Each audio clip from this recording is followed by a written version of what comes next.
first live that we've done in a long time, actually. I think it's been a couple of years since we've done a live.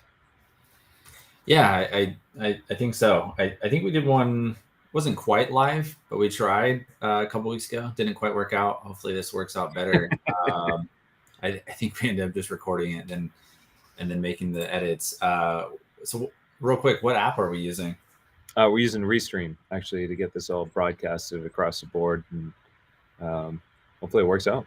But, dude, Yeah. we've got a lot to cover. And I know that our guests are really busy people. And we're here to talk about how to fill the sales pipeline, particularly here in 2022, because a lot really has changed in the last several years, which obviously is no big surprise. I mean, we've seen it, we know with the pandemic, but I think the more important and surprising thing is really how did things change and why did things change and so forth. So we're going to touch upon that, talk really about the three core problems that we're seeing right now in and how we're addressing them and so forth. And so that's what we're gonna cover today.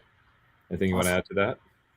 Yeah, I think just to kind of set the table or add some context, one of the reasons why we're talking about this is that it comes up all the time, right? So we're working with hundreds of business owners throughout the year, and I think filling the sales pipeline is, if not number one, it's top three of one of the the kind of the challenges that we hear and that we address and that we spend so much time thinking about. And so it made sense, I think, to kind of do a quick little workshop to talk about some of the problems that we see and potential solutions or ways to get around those problems. Absolutely.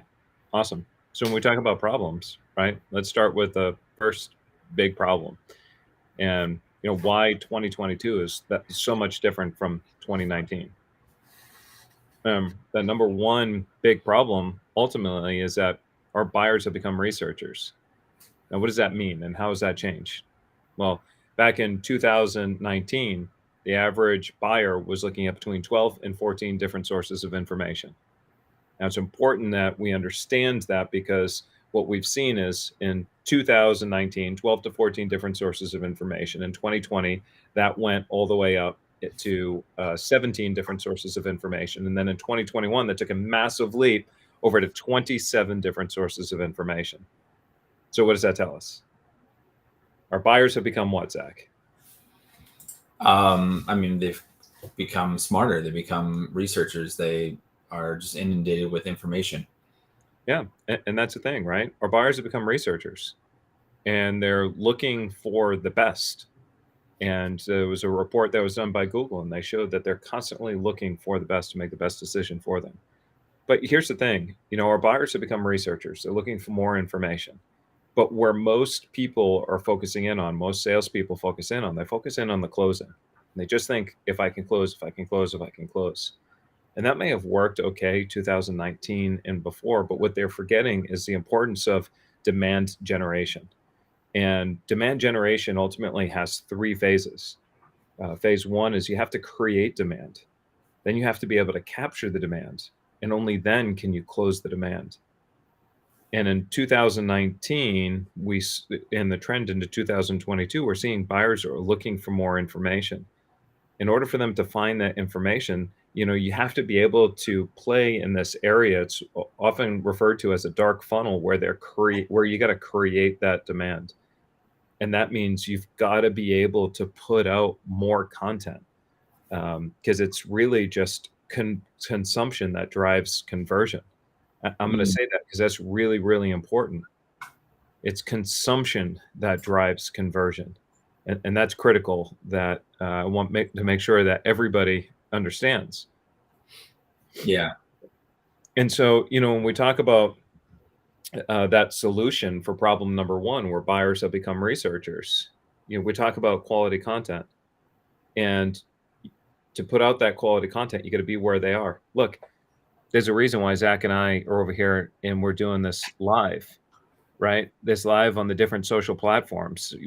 Depending on where you're watching this, you could be on YouTube, you could be on Facebook, you could be on LinkedIn or Twitter for that matter. This is one of how people are engaging with us, and then this content can then be repurposed and reused in other places. But it's one of the areas where you're creating demand. Mhm. And it's understanding where the customer is in that journey. Yeah. Yeah, that's what I would add. I think you have a point here that you're going to get to regarding consumers, buyers, and I think this applies to B2B and B2C. I think Yeah. oftentimes you see things that happen in B2C, they ultimately get to B2B, and one of those things is that they are buying on their time, right, or their journey. Whereas it used to be like, I think so many people, businesses would focus on a clear funnel, right? Top of the funnel, this, and it made it seem like, people were clearly in a different stage or a certain stage. But really, I think what we see now is that you could be top of the funnel, bottom of the funnel. You could be moving around at any point, and Yes. buyers are making that decision on their time, right? And so they can, you have to be able to meet them where they are or reach them where they are. And the ability to create content, to create that demand, enables you to do that, right? Catch them where they are. Yeah, right. I mean, the best thing that could ever happen when you're having a sales conversation is they end up saying the four magic words, right? Four magic words are I see you everywhere. The moment somebody gets on the phone with you and they're like, oh my gosh, Zach or whoever it is, oh, I see you everywhere. But right then and there, what it does is that you know that you have created some level of demand.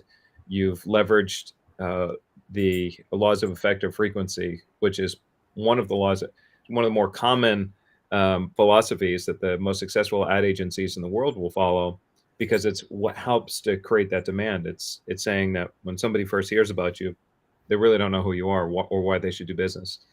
But by the 20th brand impression, that's when demand really starts to build and they want to do business with you. The other thing about, buyers have become researchers and being everywhere is social selling, especially in the B2B world, is oftentimes very, very ignored. And there's a statistic out there that said 86% of decision makers in the B2B world are on LinkedIn. Um, But, when people think about how are we going to stay top of mind, a lot of times it's I'm going to just hit them with an email over and over again. Maybe if they're really ambitious, they're going to pick up the phone. But it's, are you ready to buy yet? You ready to buy yet? How's things going? Just checking in, want to see how everything's going. Instead of that social selling element where you're able to create lead lists.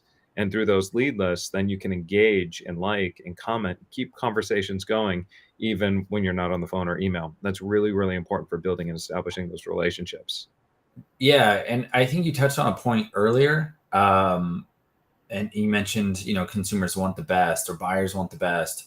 I think one of the issues is that, not only are buyers smarter, and we have more information than ever before at our fingertips, but there's also more information, Yeah. right? And so then what you also see is people, or businesses that have like a unique advantage point that isn't clear, Yes. that doesn't make sense, Yeah. and it's like, why should I even respond to this when you sound like every other business that reaches out to me in my Gmail? Like, I think this morning I had 15 to 20 different outreach that they all sounded the same, so I didn't respond or even read any of them. I don't think so. I mean, that's the other challenge, is that not only do our buyers, I think, making more informed decisions, but they're now having to wade through all this other, noise. It's a really, really good point. And, we should do another live at some point that really dives deeper into establishing that unique advantage point. Because again, to your point, Zach, buyers have become researchers. They're looking for the best. So not only are we having to create demands, because consumption drives conversion, right? Create demands so that you're constantly seeding new ideas and fresh perspectives that allow them to get closer to making that decision that you guys are the best.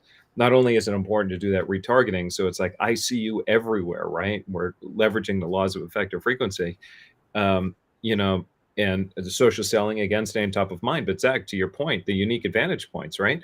If you're just sitting there and you're saying, I'm the best, we have the best value, or even for that matter, a family run company, that was important maybe to our to our grandparents' age to work with, family-run companies. And today, that's okay. If all things are equal, then they'll be like, well, I guess the only difference is family run. We'll give to the family run.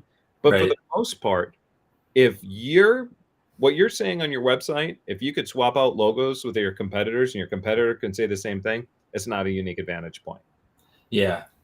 I always think of like Amazon, right? I have so many like family members and friends, and I'm kind of outing people, but who tell me that they want to support small business, but at the end of the day, they still buy from Amazon, right? And Yeah. why is that? It's the ease, it's convenience. They're solving a pain point in a more effective, efficient, faster way. So therefore, yeah, I want to support small business, but it's a heck of a lot easier and more affordable to buy from Amazon. So we do it, right? 100%. So I mean, that's kind of a good example of that where you have to really stand out. 100%. Now, I'll tell you, an example of small business and where it does well is, you go over and beyond and you do, something different. Like, how can you be more unique? I know when I had kids, a small business, we would call up and, or not have kids, but I mean, little kids, you know, we'd call up and then say, no problem, we'll do the shopping for you. It's like, hey, I'm going to a birthday party for a 9-year-old boy. No problem. How much are you willing to spend? I don't know, $50. Would you like it wrapped? Yes. Okay, we'll have it ready for you in 30 minutes. And they'll go in, they'll do the shopping, they'll wrap it up, and they'll walk it out to the car so we don't have to get out. And Yeah, so a lot of different ways. Anyway, I can go down a I whole like big rabbit hole there. I like that sort of thing though too, and those are the type of businesses where I'm like, I'm going back. Like they went that one extra step, helping you decide like the food menu for a family event, right? I'm going to Yeah, cater right. it. These are the people that are showing up. Okay, we'll do this, and then you're like, all right, they get it. Like they're helping. But all right, so problem number two, I'll kind of read out what you have listed here, and then you can tell me, what are some of the challenges that you see. So, Yeah. I mean, obviously, we see this all the time, but you rely too much on word of mouth and referrals. So there is no scalable process, right? It's just kind of like, well, I'm going to tap into my network. Hopefully we do good work and somebody sends some referrals this month could be really good or it can be really bad. There's just no predictability. There's none of that. So that's problem number two. Go ahead. Yeah, I would say 9 out of 10, but realistically, it's probably closer to 19 out of 20, maybe even greater than that. Over 90% of the companies that we're working with, or that we talk with on a regular basis, the predominant source of lead generation is word of mouth and referrals. But if you want to fill a pipeline over here in 2022, like word of mouth and referrals isn't enough. In fact, what we'll commonly see is that you can get your business to about $1 million a year with word of mouth and referrals.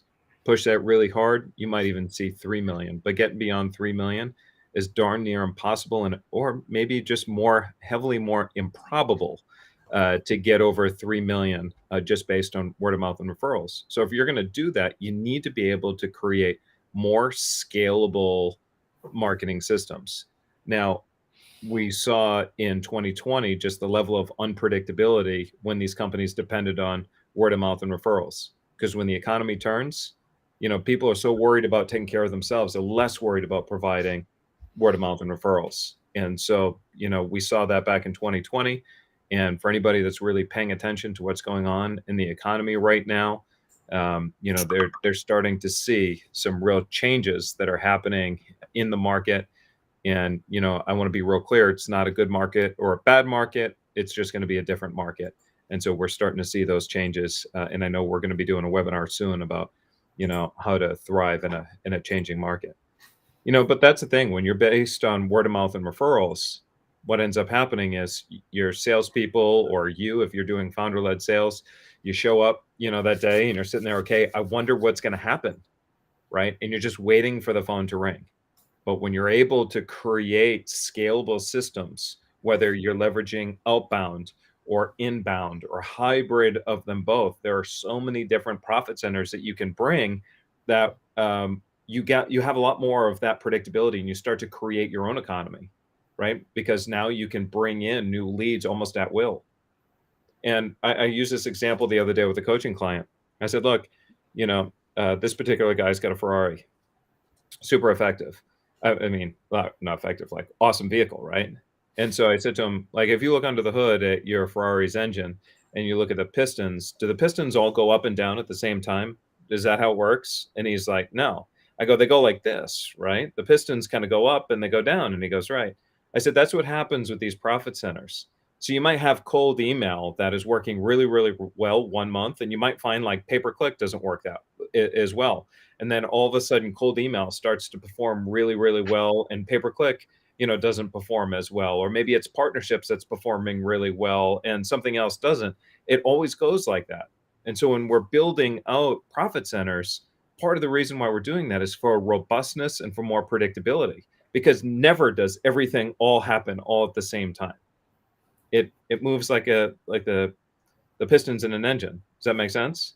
It does. I was waiting how long it would take for you to bring up F1.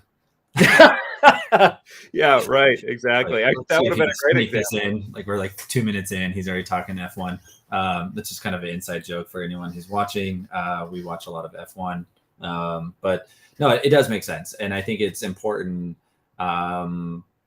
You're talking about just like how one will go up, whatever. I think what you often see as well is relying too much on just one singular system, right? And so that's obviously it's not always going to be fantastic or great. So when that goes down, then you're really feeling the pain because that's your main source of income.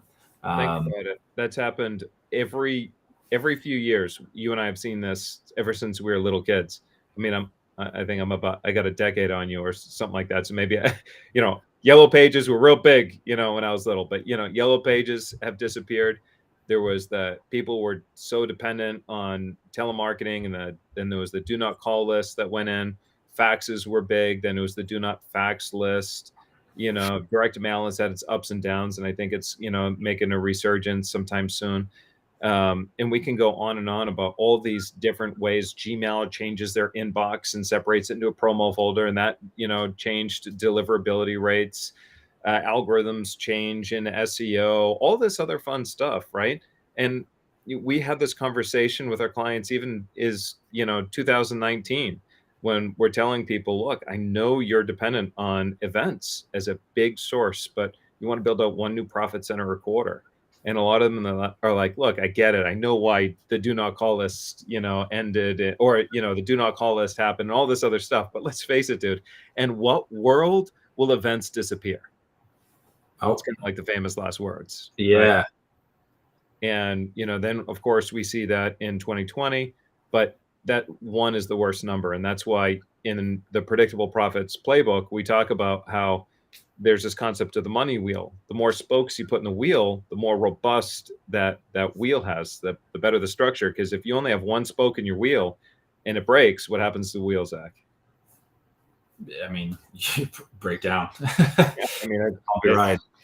Yeah, it definitely sucks. So you want to have more spokes to the wheel. When we talk about problem number 2, relying on word of mouth and referral, no scalable process, the ultimate objective is how do we bring in one new profit center every single quarter? And that's what you want to do. Just one new profit center a quarter and really build that out.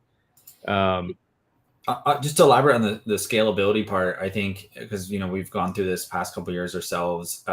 When you first start out and you're doing these, different processes, and if you're a founder-led sales team, it's clear that the dance, what needs to happen, what should happen in those conversations. It's not always as clear to those that you hire if you haven't documented it, if you haven't thought about scaling it, and how do you build for scalability.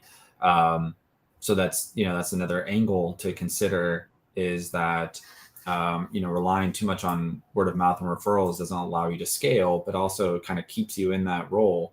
Whereas if you start to think outside of that and scaling, and then kind of documenting that process, it allows you to hire, and then you can focus on the things that you want to focus on.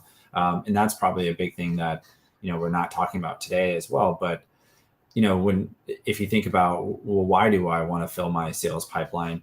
I mean, for a lot of people, if you get down to the emotional side of things, maybe it's to make more money, but why? Is it freedom, et cetera? Burnout is a big thing that we hear, and it's like, I'm just doing Yeah. everything, right? Yeah. And it's not predictable. There's no scalability. It's just kind of up or down, and I'm just burned out. So I think this is another thing to consider. If you're that person, if you feel burnt out, this could be part of it. For sure. And we're going to get to problem number 3, for feedback's sake. If you like the content that we're producing, please make sure you comment, whatnot. Let us know. Give us a feedback so we understand the type of content that you really enjoy most, so we can continue to put content out more and more for all of you. So the next thing I want to talk about is problem number 3. So problem number 1 was that our buyers have become researchers. Then we have problem number 2, which is companies are relying too much on word of mouth and referral, and then there's no scalable sales process. But now when we're looking at how to fill the sales pipeline in 2022, problem number 3, believe it or not, is no systematic follow-up. And we're again, this is another thing that we're seeing over and over and over again, is people have this belief that if somebody isn't going to buy within the first, say, 30 days, maybe even 60 days, then they're not going to buy at all. Marketo did a study, and Marketo showed that most salespeople have this belief, again, that it's 30, 60 days. And the chart kind of goes like this. This is when they interviewed salespeople. Chart goes like this. They're like, okay, if it doesn't happen, this is what salespeople believe to be true. But ultimately, what they found, the reality after analyzing billions of sales, whatever it was, it's much more level over the course of 12 months. Buyers buy in their own time. And statistically, when we looked at our research, what we found is of marketing qualified leads, no, not sales qualified leads. Sales qualified leads are going to convert much higher, but marketing qualified leads, just people very early in the buying process that raise their hand. 7.5% of those marketing qualified leads will do business with you between 0 and 90 days. But it's 42.5% of those marketing qualified leads will do business with you between 90 days and 2 years from now. And I remember having a conversation with a client of ours, a very successful agency owner. Time out. Say that number, those numbers again. It's 7.5% in 90 days, or 0 to 90. And then what was the 42.5? Wow. Yeah. I mean, that's a pretty significant jump. And it's just more, not merely, but it's simply 90 days or beyond. Yeah. And what's funny is I had this conversation with a client, an agency owner, and he says, I don't know if that's true. I tend to think we do much more than that. I said, no problem, buddy. But, reasons and results, we've got the data to prove it. But let me go into my database. I'll tell you how long it took you to convert. Went in the database and I said, hey, you ready for this? 4 years. You might actually be the longest it's taken anybody to convert. You've been in my database for 4 years. Wow. And so that's where it goes all the way up to that problem number 1 statement about, consumption drives conversion. It just took him that much longer to consume different pieces of content. But as he consumed it, the fresh perspectives resonated and it hit over and over and over and over again. Eventually, he's like, man, I got to do business with these guys. Right. Mm-hmm. So this is where it's really, really important to stay top of mind. And top of mind, there's a whole spoke that you can focus on that way, between retargeting, between broadcast email marketing, videos, social, all this other stuff. But you're not in the business of just saying, buy me, buy me, buy me. It reminds me of like my kids in the back of the car. Are we there yet? Are we there yet? Are we there yet? You're in the business of solving problems, right? So get in the habit of putting out valuable content out there that offers fresh perspectives, that solves people's problems. The more you continue to solve problems, the more you continue to give. You give before you get, the more. That's how you create demand. I'm telling you, I know there's people sitting here right now that are thinking, man, that sounds like a lot of work. I don't know if that's something I want to do. Perfect. Don't do it. You know what? My uncle said to me, the secret to success is doing the things that people don't want to do. It's doing the hard work. I didn't understand it. And then later, as I continued to grow and develop different businesses, I saw this trend of a whole bunch of people who are chasing growth hacks, who want the simplest, easiest fix, ongoing, forever and ever. You know what? Those people might hit a single, occasional home run, but they're always struggling. It's the people that understand the fundamental practices for what it takes to build a robust, scalable system, organization. That those are the people that are continue to not just build their 7-figure, but 8-figure, multiples of 8-figure, even 9-figure companies. I mean, it's no accident that, we've taken companies, God knows, how many thousands of percent from $1 million to tens of millions of dollars over a number of years. You don't do that through a growth hack. I've never known anybody to be able to do that sustainably for a growth hack. It's about sustainable growth. So, it's staying top of mind. It's about creating quality, valuable follow-up. Even in B2B, it would be, personalized follow-up. General rule of thumb is if you look at your pipeline, in your pipeline, there has to be a date next to every single candidate that you have that is either, in consideration phase or negotiation phase. It has to be a date for follow-up. If there's no date, the rule is they better be marked as lost or won, period. That's it. Because that date helps to ensure that you're going to get the follow-up when it needs to happen. And I'm super passionate about this. I mean, we just found a company $1.35 million in 20 minutes, because their salespeople were using their follow-up with Post-it notes. And then when he looked back, he realized that the follow-up wasn't happening when it should happen. And when they were renewing their contracts, by the time they followed up, the competitors snagged the deal. It was ridiculous. But anyway, woo! Now you're getting me heated, Zach. Ready to run through a wall. Yeah, I think there's a couple things here. The follow-up isn't necessarily the fun part, and I get it. I've been doing this a long time, and it's not enjoyable. But I think there's ways to do it in a more systematic way, as you said, not Post-it notes, not doing it manually.